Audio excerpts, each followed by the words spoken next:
হয়, উদ্ধাৰ অভিযানৰ আজি পঞ্চমটো দিন আৰু পঞ্চমটো দিন পৰ্যন্ত উদ্ধাৰ অভিযান অব্যাহত আছে আৰু আজি এই মুহূৰ্তত 4টাকৈ পাম্পৰ জৰিয়তে কয়লা যি খাদ আছিল, যি গভীৰতা 300 ফুট দহল আছিল, সেই তাৰ পৰা পানী আঁতৰাই থকা হৈছে। সেই পানী ইয়াৰ পৰা সিঁচি পেলাই আঁতৰাই দিয়া হৈছে, কাৰণ সেই খাদৰ যি পানী আছে সেই পানী ইয়াৰ পৰা আঁতৰাই পঠাব পাৰিলেহে তাত সন্ধান চলোৱা সম্ভৱ হ'ব। আৰু এই মুহূৰ্তত 4টাকৈ পাম্পে ইয়াৰ পৰা পানী সিঁচি থকা হৈছে আৰু কিছু সময়ৰ পাছতেই সেই 4টা পাম্পৰ সৈতে আৰু 2টা পাম্প সংযোগ কৰা হ'ব। মুঠ 6টাকৈ পাম্পেৰে ইয়াৰ পৰা পানী নিষ্কাশন কৰি থকা হৈছে। তাৰ পাছত আৰু এটা আপডেট এই মুহূৰ্তত জনাবলৈ বিচাৰিছোঁ, যি নাগপুৰৰ পৰা যি উচ্চ ক্ষমতা সম্পন্ন পাম্প অনা হৈছিল কোল ইণ্ডিয়াৰ, সেই পাম্প ইতিমধ্যে ইনষ্টলেশ্যনৰ কাম অব্যাহত আছে। কিছু সময়ৰ পাছতেই বা কাইলৈ হয়তো পুৱা সম্পূৰ্ণ হ'ব, কাৰণ যিহেতু ৱেল্ডিং কৰি থকা হৈছে, ৱেল্ডিং কৰাৰ প্ৰয়োজন হৈছে, সেইসমূহ যাতে সম্পূৰ্ণ সঠিকভাৱে যন্ত্ৰপাতিসমূহ সঠিক স্থানলৈ গৈ তাৰ পৰা পানীসমূহ আঁতৰাব পাৰে, তাৰ কাৰণে ব্যৱস্থা গ্ৰহণ কৰি আছে।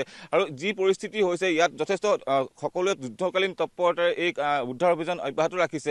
আৰু এই মুহূৰ্তত আৰু এটা আপডেট এই মুহূৰ্তত জনাবলৈ বিচাৰিছোঁ যে যি পানীৰ স্তৰ আছিল, যি খাদৰ ভিতৰত যি পানীৰ স্তৰ আছিল, সেয়া কিছু পৰিমাণে কমিছে বুলি আমি জানিব পাৰিছোঁ।